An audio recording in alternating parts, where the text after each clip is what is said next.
Hi, ನಾನು Sandeep from tech in Kannada. ಇವತ್ತು ನನ್ನ ಮುಂದೆ ವಿವೋದು ಮೋಸ್ಟ್ ಪ್ರೀಮಿಯಂ ಸೀರೀಸ್ ಆಗಿರುವಂಥ ಎಕ್ಸ್ ಸೀರೀಸಿಂದ ಒಂದು ಹೊಸ ಸ್ಮಾರ್ಟ್ಫೋನ್ ಇದೆ, ವಿವೋ X200FE. ಈ ಒಂದು ಎಫ್ಇಗೆ ಫ್ಯಾನ್ ಅಡಿಷನ್ ಅಂತ ಕರೀತೀರಾ, ಫ್ಯಾಷನ್ ಅಡಿಷನ್ ಅಂತ ಕರೀತೀರಾ, ನಿಮಗೆ ಬಿಟ್ಟಿದ್ದು. ಈ ವಿಡಿಯೋ ಮಾಡೋ ಟೈಮಲ್ಲಿ ಆ್ಯಕ್ಚುಲಿ ಫೋನ್ನ ಬೆಲೆ ಇನ್ನೂ ರಿವೀಲ್ ಆಗಿಲ್ಲ. ನಾನು ಗೆಸ್ ಮಾಡ್ತಾ ಇದ್ದೀನಿ ಈ ಸ್ಮಾರ್ಟ್ಫೋನು 50,000 to 55,000 ರೇಂಜಲ್ಲಿ ಲಾಂಚ್ ಆಗ್ಬೋದು ಅಂತ. ನಾನಿವತ್ತು ಈ ಸ್ಮಾರ್ಟ್ಫೋನ್ನ ಅನ್ಬಾಕ್ಸ್ ಮಾಡ್ತೀನಿ, ಯೂಸ್ ಮಾಡಿ ನನ್ನ ಎಕ್ಸ್ಪೀರಿಯನ್ಸ್ ನಿಮ್ಮ ಹತ್ರ ಶೇರ್ ಮಾಡ್ತೀನಿ. ಏನು ಚೆನ್ನಾಗಿದೆ, ಏನು ಚೆನ್ನಾಗಿಲ್ಲ, ಕಂಪ್ಲೀಟ್ ಮಾಹಿತಿನ ತಿಳಿಸ್ಕೊಡ್ತೀನಿ. ಅದಕ್ಕಿಂತ ಮುಂಚೆ ನೀವಿನ್ನೂ ನಮ್ಮ tech in Kannada YouTube channel subscribe ಮಾಡ್ಕೊಂಡಿಲ್ಲ ಅಂದರೆ ಈಗಲೇ ಸಬ್ಸ್ಕ್ರೈಬ್ ಮಾಡ್ಕೊಳ್ಳಿ ಮತ್ತು ಬೆಲ್ ಐಕಾನ್ ಕೂಡ ಕ್ಲಿಕ್ ಮಾಡ್ಬೋದು. ಓಕೆ, ಫಸ್ಟ್ ಈ ಸ್ಮಾರ್ಟ್ಫೋನ್ನ ಅನ್ಬಾಕ್ಸ್ ಮಾಡೋಣ. ಗಮನಿಸ್ತಾ ಇದ್ದೀರಾ, ಈ ಫೋನ್ನ ಬಾಕ್ಸ್ ನಮ್ಗೆ ಈ ರೀತಿ ನೋಡೋಕೆ ಸಿಗುತ್ತೆ. ಹೆವಿ ಪ್ರೀಮಿಯಮ್ ಆಗಿರುವಂಥ ಬಾಕ್ಸು. ಈ ಬಾಕ್ಸನ್ನು ಓಪನ್ ಮಾಡಿದ ತಕ್ಷಣ ಡೈರೆಕ್ಟಾಗಿ ನಮಗೆ ಈ ಸ್ಮಾರ್ಟ್ಫೋನ್ ನೋಡೋಕೆ ಸಿಗ್ತಾ ಇದೆ. ಈ ಒಂದು ಫೋನನ್ನು ಪಕ್ಕಕ್ಕಿಟ್ಟರೆ ಇದ್ರ ಕೆಳಗಡೆ 2 ಬಾಕ್ಸ್ಗಳು ನಮಗೆ ಸಿಗ್ತಾ ಇದೆ. ಒಂದು ಬಾಕ್ಸಲ್ಲಿ sim ejection pin, user manual, quick start guide ಮತ್ತು ವಾರಂಟಿ ಕಾರ್ಡು, ಮತ್ತೊಂದು ಏನೋ ಕಾರ್ಡ್ ಇದೆ ಆಯಿತಾ, ಎಕ್ಸ್ ಕೇರ್ ಕಾರ್ಡ್ ಅಂತ. ಸೊ ಈ ಒಂದು ಎಕ್ಸ್ ಸೀರೀಸಿಗೆ ಪ್ರೀಮಿಯಂ ಕೇರ್ ಸರ್ವಿಸನ್ನು ಕೊಡ್ತಾರೆ. ಸೊ ಅದಕ್ಕೊಂದು ಕಾರ್ಡನ್ನು ಕೊಟ್ಟಿದ್ದಾರೆ. ನಂತರ ಒಂದು ರಬ್ಬರಿ ಫಿನಿಷನ್ನು ಹೊಂದಿರುವಂಥ ಬ್ಯಾಕ್ ಕವರು, ಒಂದು ರೀತಿ ಬಿಳಿ ಬಣ್ಣ ಇದೆ, ಸಖತ್ತಾಗಿದೆ, ಪ್ರೀಮಿಯಂ ಆಗಿದೆ. ಇನ್ನು ಇದ್ರ ಪಕ್ಕದಲ್ಲಿ ಇನ್ನೊಂದು ಬಾಕ್ಸ್ ಇದೆ. ಅದರಲ್ಲಿ ಒಂದು ಸೈಡು 90 ವ್ಯಾಟಿಂದು ಫಾಸ್ಟ್ ಚಾರ್ಜಿಂಗ್ ಅಡಾಪ್ಟರ್ ಕೊಟ್ಟಿದ್ದಾರೆ, ಇನ್ನೊಂದು side USB Type-C charging cable, type A Type-C. ಇದನ್ನು ಬಿಟ್ಟರೆ ಬೇರೇನು ಸಹ ನಮಗೆ ಒಂದು ಬಾಕ್ಸ್ ಒಳಗೆ ಸಿಗ್ತಾ ಇಲ್ಲ. ಇನ್ನು ಡೈರೆಕ್ಟಾಗಿ ಸ್ಮಾರ್ಟ್ಫೋನಿಗೆ ಬಂತು ಅಂದರೆ ಹೆವಿ ಪ್ರೀಮಿಯಂ ಆಗಿದೆ ಬಿಲ್ಡು, ಸಖತ್ತಾಗಿದೆ ಲುಕ್ಕು. ಅದರಲ್ಲೂ ಕೂಡ ಈ ಕಲರ್ ಕಾಂಬಿನೇಷನ್ ನಂಗೆ ತುಂಬ ಇಂಪ್ರೆಸ್ ಮಾಡ್ತು. ಈ ಫೋನ್ ಹೆವಿ ಲೈಟ್ ವೆಯ್ಟ್ ಇದೆ, ಕೇವಲ 186 ಗ್ರಾಮ್ ವೆಯ್ಟು ಮತ್ತು 7.99 mm ಥಿಕ್ನೆಸ್ಸನ್ನು ಹೊಂದಿರುವಂಥ ಸ್ಮಾರ್ಟ್ಫೋನು. ಈ ಫೋನ್ನ ಫ್ರಂಟಲ್ಲಿ ನಮಗೆ ಸ್ಕಾಚ್ ಗ್ಲಾಸ್ ಸಿಗ್ತಾ ಇದೆ, ಒಂದು ಲೆವೆಲ್ಗೆ ಸ್ಟ್ರಾಂಗ್ ಆಗಿರುವಂಥ ಗ್ಲಾಸು. ಒಂದು ಸಣ್ಣ ಪಂಚೋಲ್ ಕ್ಯಾಮ್ರಾ, ಆಲ್ರೆಡಿ ಅವರೇ ಸ್ಕ್ರೀನ್ ಗಾರ್ಡ್ ಹಾಕಿದ್ದಾರೆ. ಯೂನಿಫಾರ್ಮ್ ಬೇಸಲ್ಲೂ ಸಕ್ಕತ್ತಾಗಿ ಕಾಣುತ್ತೆ ಫ್ರಂಟಿಂದ. ಹಿಂದಕ್ಕೆ ಬಂತು ಅಂತ ಅಂದರೆ ಇದು ಕೂಡ ಗೊರಿಲ್ಲಾ ಶೀಲ್ಡ್ ಗ್ಲಾಸ್ ಆಯಿತಾ, ಯಾವುದು ಅಂತ ಸ್ಪೆಸಿಫೈ ಮಾಡಿಲ್ಲ, ಒಟ್ಟಿಗೆ ಗೊರಿಲ್ಲಾ ಗ್ಲಾಸನ್ನು ಕೊಟ್ಟಿದ್ದಾರೆ. ಹೆವಿ ಪ್ರೀಮಿಯಂ ಆಗಿದೆ ಹಿಂದ್ಗಡೆಯಿಂದ. ಈ ಕಲರ್ ಕಾಂಬಿನೇಷನ್ ಇಂಪ್ರೆಸ್ ಮಾಡ್ತು ನನಗೆ. ಕ್ಯಾಮ್ರಾ ಬಂಪ್ ಒಂದು ರೀತಿ ಕಪ್ಪು ಕಲರು, ಹಿಂದ್ಗಡೆ ಕ್ರೀಮಿಶ್ ವೈಟ್ ಕಲರು, ಫ್ರೇಮ್ ಕೂಡ ಕಪ್ಪು ಕಲರು, ಸಕ್ಕತ್ತಾಗಿ ಕಾಣುತ್ತೆ. ಒಂದು ರೀತಿ ಮ್ಯಾಟ್ ಇದೆ, ಸ್ಮಡ್ಜಸ್ ಆಗೋದಿಲ್ಲ. ಹಿಂದ್ಗಡೆ ನಮಗೆ ಟ್ರಿಪಲ್ ಕ್ಯಾಮ್ರಾ ಸೆಟಪ್ ಇದೆ ಮತ್ತು ಜಾಯ್ಸ್ ಅವ್ರದ್ದು ಲೋಗೋ ಸಹ ಹಿಂದ್ಗಡೆ ಕೊಟ್ಟಿದ್ದಾರೆ ಮತ್ತು ಫ್ಲ್ಯಾಶ್ ಒಂದು ರೀತಿ ರಿಂಗ್ ರೀತಿ ಫ್ಲ್ಯಾಶನ್ನು ಕೊಟ್ಟಿದ್ದಾರೆ. ನಮಗೆ ಈ ಫೋನಲ್ಲಿ in display finger print sensor ಸಿಗ್ತಾ ಇದೆ. Aluminium frame, USB Type-C port ಇದೆ, ಯಾವುದೇ ಹೆಡ್ಫೋನ್ ಜಾಕ್ ಇಲ್ಲ ಮತ್ತು ಡೆಡಿಕೇಟೆಡ್ SD ಕಾರ್ಡ್ ಸ್ಲಾಟ್ ಕೂಡ ಇಲ್ಲ. 2 ಸಿಮ್ಮನ್ನು ಹಾಕೊಬೋದು. ಇದರಲ್ಲಿ ನಮಗೆ IR ಬ್ಲಾಸ್ಟರ್ ಸಹ ಸಿಗ್ತಾ ಇದೆ. ಜೊತೆಗೆ IP68, IP69 ವಾಟರ್ ರೆಸಿಸ್ಟೆಂಟ್ ರೇಟಿಂಗನ್ನು ಸಹ ಕೊಟ್ಟಿದ್ದಾರೆ. ಸದ್ಯಕ್ಕೆ ಈ ಸ್ಮಾರ್ಟ್ಫೋನು 3 ಡಿಫ್ರೆಂಟ್ ಕಲರ್ ವೇರಿಯಂಟಲ್ಲಿ ಲಾಂಚ್ ಆಗ್ತಾ ಇದೆ. ನಿಮ್ಗೆ ಇಷ್ಟ ಬಂದಿದ್ದು ನೀವು ಪರ್ಚೇಸ್ ಮಾಡ್ಬೋದು. ಓವರ್ ಆಲ್ ಡಿಸೈನ್ ಮತ್ತು ಬಿಲ್ಡ್ ಕ್ವಾಲಿಟಿ ಹೆವಿ ಇಂಪ್ರೆಸ್ ಮಾಡ್ತು. ಇನ್ನು ಡಿಸ್ಪ್ಲೇ ಬಂತು ಅಂದರೆ 6.31 ಇಂಚಿನ ಫುಲ್ HD ಪ್ಲಸ್ ರೆಸಲ್ಯೂಷನ್ ಹೊಂದಿರುವಂಥ ಅಮೋಲೆಡ್ ಡಿಸ್ಪ್ಲೇ ಇದೆ. ಇದು 120 Hz ಅಡಾಪ್ಟಿವ್ ರಿಫ್ರೆಶ್ ರೇಟ್ ಅನ್ನು ಹೊಂದಿರುವಂಥ display. 10 bit display, 1 billion colours ಅನ್ನು ಸಪೋರ್ಟ್ ಮಾಡುತ್ತೆ. ಹೆವಿ ಬ್ರೈಟ್ ಆಗಿದೆ. 5000 ನಿಟ್ಸ್ನ ಪೀಕ್ ಬ್ರೈಟ್ನೆಸ್ಸು, ಹೈ ಬ್ರೈಟ್ನೆಸ್ ಮೋಡಲ್ಲಿ 1800 ನಿಟ್ಸ್ ತನಕ ಕೂಡ ಬ್ರೈಟ್ ಆಗುತ್ತೆ. ಬಿಸಿಲಿಗೆ ಹೋದ್ರೂ ಸಹ ಹೆವಿ ಬ್ರೈಟಾಗಿ ಕಾಣುತ್ತೆ. 100% DCI-P3 ಕಲರ್ ಗಾಮೆಟನ್ನು ಸಪೋರ್ಟ್ ಮಾಡುತ್ತೆ. ವಿವಿಡ್ ಕಲರ್ಸ್ ನಮಗೆ ಸಿಗುತ್ತೆ. PWM ಡಿಮ್ಮಿಂಗ್ ಕೂಡ ತುಂಬ ಜಾಸ್ತಿ ಇದೆ. ಅಕ್ವಾ ಟಚ್ ಸಹ ಇರುವಂಥದ್ದು. ಸೊ ಕೈ ಒದ್ದಾಗಿದ್ರು ಸಹ ಈ ಡಿಸ್ಪ್ಲೇನ ಯೂಸ್ ಮಾಡ್ಬೋದು. ಡಿಸ್ಪ್ಲೇ ಈ ಪ್ರೈಸ್ ರೇಂಜ್ಗೆ ಚೆನ್ನಾಗಿದೆ. ಇನ್ನು ಸ್ಟೋರೇಜ್ ವೇರಿಯಂಟಿಗೆ ಬಂತು ಅಂದರೆ ಸದ್ಯಕ್ಕೆ 2 ವೇರಿಯಂಟಲ್ಲಿ ಲಾಂಚ್ ಆಗ್ತಾ ಇದೆ. 12 GB RAM, 256 GB storage, 16 GB RAM, 512 GB storage. ನಮ್ಗೆ ಇದರಲ್ಲಿ ಎಕ್ಸ್ಟೆಂಡೆಡ್ ರ್ಯಾಮ್ ಆಪ್ಷನ್ ಸಹ ಸಿಗ್ತಾ ಇದೆ. LPDDR5X ರ್ಯಾಮ್, UFS 3.1 ಸ್ಟೋರೇಜ್ ಕೊಟ್ಟಿದ್ದಾರೆ, 4.0 ಕೊಟ್ಟಿದ್ದಾರೆ, ಬೆಂಕಿ ಇರ್ತಿತ್ತು. ಇನ್ನು ಪರ್ಫಾರ್ಮೆನ್ಸಿಗೆ ಬಂತು ಅಂದರೆ ಹೊಸ ಪ್ರೋಸರ್ ಮೀಡಿಯಾಟೆಕ್ಕಿಂದು ಡೈಮೆನ್ಸಿಟಿ 9300 ಪ್ಲಸ್ ಪ್ರೋಸರ್ ಆಯಿತಾ. ನಾವು ಒಂದು ಬೆಂಚ್ ಮಾರ್ಕನ್ನು ಚೆಕ್ ಮಾಡಿದಂಗೆ 18,60,000 ರೇಟಿಂಗನ್ನು ಕೊಡ್ತಾ ಇದೆ. ಈ ಪ್ರೈಸ್ ರೇಂಜಿಗೆ ಒಂಥರ ಒಳ್ಳೆ ರೇಟಿಂಗೆ. ಇನ್ನೂ ಚೆನ್ನಾಗಿರೋದು ಕೊಟ್ಟಿದ್ದಾರೆ. 8 ಎಲೈಟ್ ಎಲ್ಲ ಕೊಟ್ಟಿದ್ದಾರೆ, ಬೆಂಕಿ ಇರ್ತಿತ್ತು. ನಾವು ಈ ಬೆಂಚ್ ಮಾರ್ಕನ್ನು ಮಾಡೋ ಟೈಮಲ್ಲಿ ಬ್ಯಾಟ್ರಿ ಡ್ರೈನ್ ಮತ್ತು ಟೆಂಪ್ರೇಚರ್ ವೇರಿಯೇಷನ್ ಎರಡನ್ನೂ ಕೂಡ ಚೆಕ್ ಮಾಡಿದ್ವು. ಬ್ಯಾಟ್ರಿ ಡ್ರೈನ್ ನಾರ್ಮಲ್ ಆಗಿದೆ, temperature variation 49 degree Celsius, not bad ಅಂತೀನಿ ಆಯಿತಾ. ನಮಗಿದರಲ್ಲಿ ತುಂಬ ದೊಡ್ಡ ವೇಪರ್ ಚೇಂಬರ್ ಕೂಲಿಂಗ್ ಸಹ ಸಿಗ್ತಾ ಇದೆ. 3800 mm² ವೇಪರ್ ಚೇಂಬರು, ಒಂದು ಲೆವೆಲಿಗೆ ದೊಡ್ಡದೆ ಅಂತ ಅನ್ಬೋದು. ನಾವಿದರಲ್ಲಿ ಗೇಮಿಂಗ್ ಟೆಸ್ಟನ್ನು ಸಹ ಮಾಡಿದ್ವು. BGMIನಲ್ಲಿ ಸ್ಮೂತಲ್ಲಿ up to extreme plus graphic ಅಂದರೆ 90 FPS ಗೇಮ್ ಪ್ಲೇ ನಮಗೆ ಸಿಗ್ತದೆ. ತುಂಬ ಸ್ಮೂತಾಗಿ ಕೆಲಸವನ್ನು ಮಾಡ್ತಾ ಇದೆ. ಮ್ಯಾಕ್ಸಿಮಮ್ ಅಂತ ಅಂದರೆ ಅಲ್ಟ್ರಾ HDRನಲ್ಲಿ ಅಪ್ ಟು ಅಲ್ಟ್ರಾ ಗ್ರಾಫಿಕ್, ಇದು ಕೂಡ ತುಂಬ ಸ್ಮೂತ್ ಗೇಮ್ ಪ್ಲೇ ನಮಗೆ ಕೊಡ್ತು. ಒಟ್ಟಿನಲ್ಲಿ ನಮಗೆ ಈ ಫೋನ್ನಲ್ಲಿರುವಂಥ ಪರ್ಫಾರ್ಮೆನ್ಸ್ ಸಖತ್ತಾಗಿದೆ ಅಂತ ಅಲ್ಟಿಮೇಟ್ ಅಂತ ಅನ್ನೋದಿಲ್ಲ. ಇನ್ನು ಕ್ಯಾಮ್ರಾಗೆ ಬಂತು ಅಂದರೆ ರೇರಲ್ಲಿ ಟ್ರಿಪಲ್ ಕ್ಯಾಮ್ರಾ ಇದೆ. ವಿವೋದವರು ಝಾಯ್ಸ್ ಅವ್ರ ಜೊತೆ ಕೊಲಾಬರೇಟ್ ಆಗಿ ಬಿಲ್ಡ್ ಮಾಡಿರುವಂಥ camera 50 MP main sensor, f1.88 aperture, Sony IMX 921 sensor ಆಯ್ತಾ. ಇದರಲ್ಲಿ ನಮಗೆ ಆಪ್ಟಿಕಲ್ ಇಮೇಜ್ ಸ್ಟೆಬಿಲೈಸೇಷನ್ ಕೂಡ ಸಿಗ್ತಾರೆ ಮತ್ತು ಲೇಸರ್ ಆಟೋ ಫೋಕಸ್ ಕೊಟ್ಟಿದ್ದಾರೆ. ಇದು ತೆಗೆಯುವಂಥ ಫೋಟೋ ಸಖತ್ತಾಗಿದೆ. ಈ ಪ್ರೈಸ್ ರೇಂಜ್ಗೆ one of the best camera phone ಆಗಬಹುದು. ನನಗೆ ಪೋರ್ಟ್ರೇಟ್ ಶಾಟ್ಸ್ಗಳು ಕೂಡ ತುಂಬ ಇಂಪ್ರೆಸಿವ್ ಅನ್ನಿಸ್ತು. ಏನಕ್ಕೆ ಅಂದರೆ ಈ ಫೋನಲ್ಲಿ 50 MP ಇಂದು 3x ಆಪ್ಟಿಕಲ್ ಝೂಮ್ ಅನ್ನು ಮಾಡುವಂಥ ಟೆಲಿಫೋಟೋ ಲೆನ್ಸ್ ಅನ್ನು ಕೊಟ್ಟಿದ್ದಾರೆ. ಇದು ಪೆರಿಸ್ಕೋಪಿಕ್ ಲೆನ್ಸ್ ಆಯ್ತಾ. ಇದು ಸೋನಿ IMX 882 ಸೆನ್ಸರ್. ಇದು ಲಾಸ್ಲೆಸ್ 6x ಝೂಮ್ ಅನ್ನು ಕೂಡ ಮಾಡುತ್ತೆ. ಅಪ್ ಟು 100x ತನಕ ಕೂಡ ನೀವು ಝೂಮ್ ಅನ್ನು ಮಾಡ್ಬೋದು. ಎಡ್ಜ್ ಡಿಟೆಕ್ಷನ್ ಎಲ್ಲ ನನಗೆ ತುಂಬ ಇಂಪ್ರೆಸ್ ಮಾಡ್ತು. ಇನ್ನೊಂದು 8 MP ಇಂದು ಅಲ್ಟ್ರಾ ವೈಡ್ ಆ್ಯಂಗಲ್ ಲೆನ್ಸ್ ಅನ್ನು ಕೊಟ್ಟಿದ್ದಾರೆ. ಒಂದು ಲೆವೆಲಿಗೆ ವೈಡ್ ಆಗಿದೆ, ಕ್ಲಾರಿಟಿ ಕೂಡ ಪರವಾಗಿಲ್ಲ ಅನ್ನಿಸ್ತು.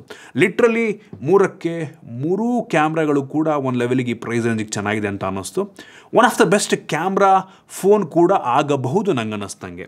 ವಿವೋದವ್ರದ್ದು ಕ್ಯಾಮ್ರಾ ಕಲರ್ಸ್ ಎಲ್ಲ ಹೆಂಗೆ ಬರುತ್ತೆ ಅಂತ ಅಂದರೆ ಸ್ವಲ್ಪ ಸ್ಯಾಚುರೇಷನ್ ಜಾಸ್ತಿ ಅನ್ನಿಸ್ಬೋದು ಕೆಲವೊಂದು ಕಡೆ, ಬಟ್ ನೋಡೋರಿಗೆ ಹೆವಿ ಇಂಪ್ರೆಸಿವ್ ಅನಿಸುತ್ತೆ. ಕೆಲವೊಂದು ಟೈಮ್ ಅಂತೂ ಏನು ನಾವು ಫೋನಲ್ಲಿ ಫೋಟೋ ತೆಗ್ದಿದ್ದೀವ ಅಥವಾ DSLR ಅಲ್ಲಿ ತೆಗ್ದಿದ್ದೀವ ಅನ್ನೋ ರೀತಿ ಅನಿಸುತ್ತೆ. ಈ ಒಂದು AI ಟೆಲಿಫೋಟೋ ಲೆನ್ಸ್ ಏನಿದೆ ಇದು ಫೋಟೋಸನ್ನು ಝೂಮ್ ಮಾಡಿದಾಗ ಸ್ವಲ್ಪ ಅನೌನ್ಸ್ಮೆಂಟನ್ನು ಕೂಡ ಮಾಡುತ್ತಾ ಇತ್ತು. ಇದು ಸೂಪರ್ ಮ್ಯಾಕ್ರೋ ಲೆನ್ಸ್ ರೀತಿಯಲ್ಲೂ ಕೂಡ ಕೆಲಸವನ್ನು ಮಾಡುತ್ತೆ. ಒಟ್ಟಿನಲ್ಲಿ ಆ ಸ್ಯಾಂಪಲ್ ನಾನು ನಿಮಗೆ ತೋರಿಸ್ತಾ ಇದ್ದೀನಿ, ಪ್ರತಿಯೊಂದು ಕೂಡ ಹೆವಿ ಇಂಪ್ರೆಸ್ ಮಾಡ್ತು. ಈ ಕ್ಯಾಮ್ರಾ ಅಪ್ಲಿಕೇಶನ್ ನಮಗೆ ಡಿಫ್ರೆಂಟ್ ಫಿಲ್ಟರ್ಗಳು ಸಿಗ್ತವೆ. ಝಾಯ್ಸ್ ಅವ್ರದ್ದು ಕೂಡ ಕೆಲವೊಂದು ಫಿಲ್ಟರ್ಗಳಿದೆ. ಇನ್ನು ಪೋರ್ಟ್ರೇಟ್ ಮೋಡ್ಗೆ ಹೋದರೆ ನಾವು 35mm 50mm ಅಲ್ಲಿ ತೆಗೆದಿರೋ ರೀತಿ ಔಟ್ಪುಟ್ ನಮಗೆ ಬರುತ್ತೆ. ಅದರಲ್ಲೂ ಕೂಡ ಕೆಲವೊಂದು ಮೋಡ್ಗಳನ್ನ ಕೊಟ್ಟಿದ್ದಾರೆ. ಸೊ ಇದರಲ್ಲೂ ಕೂಡ ನಮಗೆ ಬ್ಯೂಟಿ ಮೋಡು ಮತ್ತು ನ್ಯಾಚುರಲ್ ಬೊಕ್ಕೆ ಬರೋ ರೀತಿ ಶಾರ್ಟ್ಸ್ ಎಲ್ಲ ನಾವು ಸೆಟ್ ಮಾಡ್ಕೊಂಡು ತೆಗಿಬೋದು. ನಂತರ ಸ್ನ್ಯಾಪ್ಶಾಟ್ ಮೋಡ್ ಇದೆ, ನೈಟ್ ಮೋಡ್ ಸಿಗ್ತದೆ ನಮಗೆ, pro mode, micro, movie mode, stage mode, astro mode, super Moon mode, ಈ ರೀತಿ ಡಿಫ್ರೆಂಟ್ ಮೋಡ್ಗಳು ಸಿಗ್ತಾ ಇದೆ. ಇನ್ನೊಂದು ಇಂಟ್ರೆಸ್ಟಿಂಗ್ ಅನಿಸಿದ್ದು ನನಗೆ ಸ್ಟ್ರೀಟ್ ಫೋಟೋಗ್ರಫಿ ಮೋಡ್ ಅಂತ ಆಯಿತಾ. ಸೊ ನೀವು ಕೆಳಗಿಂದ ಮೇಲೆ ಸ್ಲೈಡ್ ಮಾಡಿದ್ರೆ ಡಿಫ್ರೆಂಟ್ UI ಬಂದ್ಬಿಡುತ್ತೆ. ಇಲ್ಲೂ ಕೂಡ ನಮಗೆ ಕೆಲವೊಂದು ಮ್ಯಾನ್ಯುಯಲ್ ಸೆಟ್ಟಿಂಗನ್ನು ಕೊಟ್ಟಿದ್ದಾರೆ, ಡಿಫ್ರೆಂಟ್ ಫಿಲ್ಟರ್ಗಳು ಕೊಟ್ಟಿದ್ದಾರೆ. ಸಖತ್ತಾಗಿದೆ ಆಯಿತಾ. ಕ್ಲಾಸಿಕ್ ಕ್ಯಾಮ್ರಾ UI ರೀತಿ ನಮಗನ್ಸುತ್ತೆ. ಲೈವ್ ಪೋರ್ಟ್ರೇಟ್ ಸ್ಟೈಲ್ಸ್ಗಳು ನಮಗೆ ಇದರಲ್ಲಿ, ಫಿಲ್ಮ್ ಸ್ಟೈಲ್ಸ್ಗಳು ನಮಗೆ ಇದರಲ್ಲಿ ಸಿಗ್ತಾ ಇದೆ. ಜೊತೆಗೆ ಈ ಸ್ಮಾರ್ಟ್ಫೋನ್ಲಿರುವಂಥ ಫ್ಲ್ಯಾಶು ಸ್ಟುಡಿಯೋ ಲೆವೆಲ್ ಆರಾ ಲೈಟ್ ಆಯಿತಾ. ಟೆಂಪ್ರೇಚರ್ನ ಮ್ಯಾನ್ಯುಯಲ್ ಆಗಿ ನಾವು ಚೇಂಜ್ ಮಾಡಿಕೊಂಡು ಒಳ್ಳೆ ಪೋರ್ಟ್ರೇಟ್ ಶಾಟ್ಸನ್ನು ತೆಗಿಬೋದು. ಇನ್ನು ಫ್ರಂಟ್ ಕ್ಯಾಮ್ರಾಗೆ ಬಂತು ಅಂದರೆ 50 MP ಸೆಲ್ಫಿ ಕ್ಯಾಮ್ರಾ ಇದೆ, ಹೆವಿ ವೈಡ್ ಆಗಿದೆ, ಕ್ಲಾರಿಟಿ ಕೂಡ ಸೂಪರ್ ಆಗಿದೆ. ಆ ಸ್ಯಾಂಪಲ್ ನಾನು ನಿಮಗೆ ತೋರಿಸ್ತಾ ಇದ್ದೀನಿ.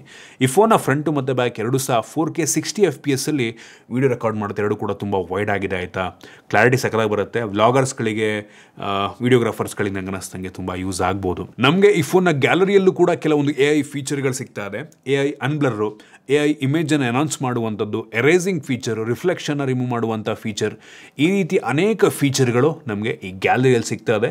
ಸೂಪರ್ ವಿಷಯ. ಇನ್ನು ಸೆಕ್ಯೂರಿಟಿಗೆ ಬಂತು ಅಂತ ಅಂದರೆ optical in display, finger print sensor ಇದೆ, ಫೇಸ್ ಅನ್ಲಾಕನ್ನು ಕೊಟ್ಟಿದ್ದಾರೆ ಮತ್ತು ವೈಡ್ ವೈನ್ L1 ಸೆಕ್ಯೂರಿಟಿ ಸಹ ನಮಗೆ ಸಿಗ್ತಾ ಇದೆ.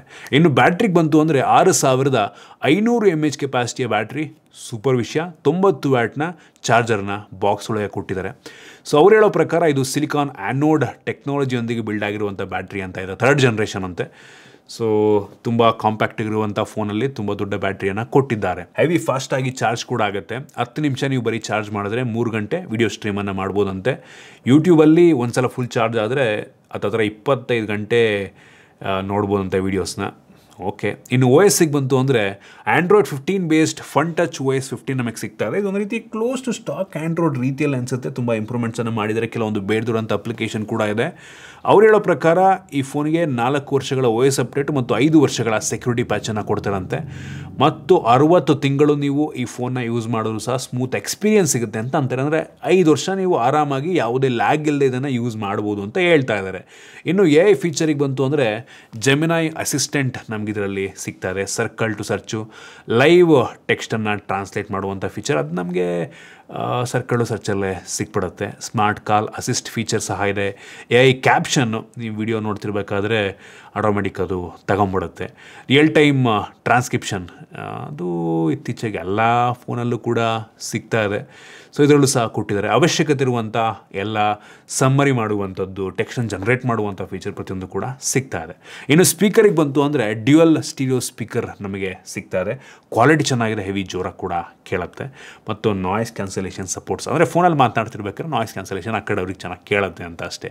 ಏನು ಕನೆಕ್ಟಿವಿಟಿಗೆ ಬಂತು ಅಂದರೆ ಡ್ಯುಯಲ್ ಬ್ಯಾಂಡ್ ಜೊತೆಗೆ ವೈಫೈ 6 ಮತ್ತು ವೈಫೈ 7 ಎರಡೂ ಕೂಡ ಕೆಲಸವನ್ನು ಮಾಡುತ್ತೆ. ಬ್ಲೂಟೂತ್ 5.4 ಕೂಡ ಕೊಟ್ಟಿದ್ದಾರೆ. ಅವಶ್ಯಕತೆ ಇರುವಂಥ ಎಲ್ಲ 5G ಬ್ಯಾಂಡ್ಗಳನ್ನ ನಮಗೆ ಸಿಗುತ್ತೆ. NFC ಸಹ ಕೊಟ್ಟಿದ್ದಾರೆ. RFID ನಿಮ್ಮ ಕಾರ್ಡ್ ಏನಾರು ಇದ್ದರೆ ಅದನ್ನು ರೆಪ್ಲಿಕೇಟ್ ಮಾಡ್ಕೊಬೋದು. ಅಂದರೆ ನಿಮ್ಮ ಆಫೀಸ್ ಕಾರ್ಡ್ ಇರುತ್ತಲ್ವ, ಸೊ ಈ ಫೋನ್ನೇ ಟ್ಯಾಪ್ ಮಾಡಿ ನೀವು ಒಳಗೆ ಹೋಗೋ ರೀತಿ ಬೇಕಾದ್ರೆ ಇದರಲ್ಲಿ ಮಾಡ್ಕೊಬೋದು. ಮತ್ತು ಅವ್ರು ಹೇಳೋ ಪ್ರಕಾರ ಈ ಫೋನ್ಗೆ 360 ಡಿಗ್ರಿ ಆಮ್ನಿ ಡೈರೆಕ್ಷನ್ ಎಲ್ಲ ಕಡೆ ನಮಗೆ ಆ್ಯಂಟೆನಾ ಸಿಗ್ತಾ ಇದೆಯಂತೆ. ಸೊ ಒಳ್ಳೆ ಕನೆಕ್ಟಿವಿಟಿ ಕೂಡ ಸಿಗುತ್ತೆ ಅಂತ ಅಂತಾರೆ. ಸೂಪರ್ ವಿಷಯ. ಮತ್ತು ಬೇಸಿಕ್ ಎಲ್ಲ ಸೆನ್ಸಾರ್ಸನ್ನು ಕೊಟ್ಟಿದ್ದಾರೆ. ಇದಿಷ್ಟು ಈ ಫೋನಿಂದು ಕೆಲವೊಂದು ಮೇಯ್ನ್ ಫೀಚರ್. ವೈರ್ಲೆಸ್ ಚಾರ್ಜಿಂಗ್ ಒಂದು ಕೊಟ್ಬಿಟ್ಟಿದ್ರೆ ಫುಲ್ ಆಗ್ಬಿಡ್ತಿತ್ತು, ಬಟ್ ನಮ್ಮ ದೇಶದಲ್ಲಿ ತುಂಬ ಜನ ವೈರ್ಲೆಸ್ ಚಾರ್ಜಿಂಗನ್ನು ಯೂಸ್ ಮಾಡಲ್ಲ. ಓಕೆ ಅಂತೀನಿ. ನೋಡ್ರಪ್ಪ, ನಂಗೆ ಅನ್ನಿಸ್ತಂಗೆ ಈ ಫೋನು 50,000 to 55,000 ರೇಂಜಲ್ಲಿ ಲಾಂಚ್ ಆಗ್ಬೋದು. ಅದು ಅನ್ಕೋತಾ ಇರೋದು ನನಗೆ ಗೊತ್ತಿಲ್ಲ ಎಷ್ಟಕ್ಕಾಗತ್ತೆ ಅಂತ. ಈ ಪ್ರೈಸ್ ರೇಂಜಿಗೆ ಒಳ್ಳೆ ಕ್ಯಾಮ್ರಾ ಸಿಗ್ತದೆ.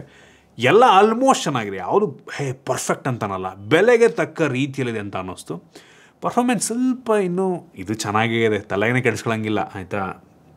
ಫುಲ್ ಫ್ಲ್ಯಾಗ್ಶಿಪ್ ಇದ್ದಿದ್ರೆ, ಮ್ಯಾಕ್ಸಿಮಮ್ ಇದ್ದಿದ್ರೆ ಇನ್ನೂ ಸಕ್ಕತ್ತಾಗಿರ್ತಿತ್ತು. ಒಟ್ಟಿನಲ್ಲಿ ನನಗೆ ಪರ್ಸ್ನಲಿ ವಿವೋ ಬ್ರ್ಯಾಂಡಿಂಗಲ್ಲಿ ಈ ಪ್ರೈಸ್ ರೇಂಜಿಗೆ ಒಂದು ಒಳ್ಳೆ ಫೋನ್ ಆಗಬಹುದು ಆಯಿತಾ. ಹೌದು, ನೀವು ಬೇರೆ ಫೋನ್ಗಳಿಗೆ ಕಂಪೇರ್ ಮಾಡೋದಕ್ಕೆ ಹೋದರೆ ಬೆಟರ್ ಫೀಚರ್ಗಳು ನಿಮಗೆ ಸಿಗ್ಬೋದೇನೋ ಕೆಲವೊಂದು ಫೋನ್ಗಳಲ್ಲಿ, ಬಟ್ ವಿವೋ ಬ್ರ್ಯಾಂಡಿಂಗಲ್ಲಿ ಈ ಪ್ರೈಸ್ ಪಾಯಿಂಟಲ್ಲಿ ನಂಗೆ ಅನ್ನಿಸ್ತಂಗೆ one of the best option ಆಗಬಹುದು. ಕ್ಯಾಮ್ರಾ ನೋಡ್ತಿರೋರಿಗೆ ಆಯಿತಾ, ಒಳ್ಳೆ ಕ್ಯಾಮ್ರಾ ನೋಡ್ತಿರೋರಿಗೆ ಈ ಆಪ್ಷನ್ ಒಂದೊಳ್ಳೆ ಆಪ್ಷನ್ ಆಗುತ್ತೆ. ಇದು ನನ್ನ ಒಪಿನಿಯನ್ನು.